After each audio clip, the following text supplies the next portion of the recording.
જય માતાજી, જય શ્રી કૃષ્ણ. તમને બધાને કેમ છો મિત્રો? બધા મજામાં? તો હું એકદમ સવારમાં નીકળી ગઈ છું આપણા ગુજરાતના અંબાજી મંદિરે. તો એકદમથી અંબે માએ મને બોલાવી લીધી.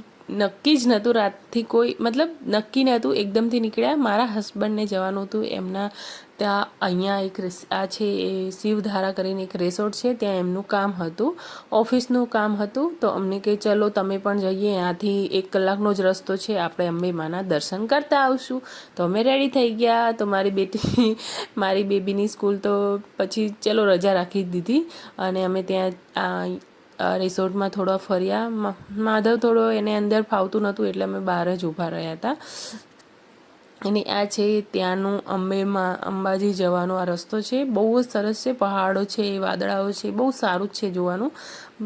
સારું લાગ્યું. થોડી ગરમી હતી એટલે થાકી ગયા હતા અને સવારે વહેલા ઉઠ્યા હતા 4 વાગે, તો થોડો વધારે થાક લાગ્યો હતો. પછી અમે ગાડીમાં સૂઈ જ ગયા અને ત્યાંથી પછી અમે પહોંચી ગયા અંબાજી મંદિર. તો આ છે અંબાજી મંદિર.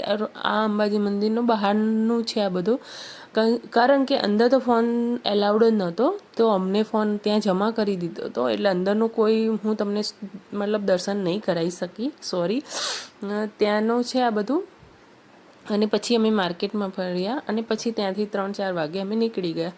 રસ્તામાં જમી લીધું હતું અને પછી ઘર તરફ વળ્યા હતા.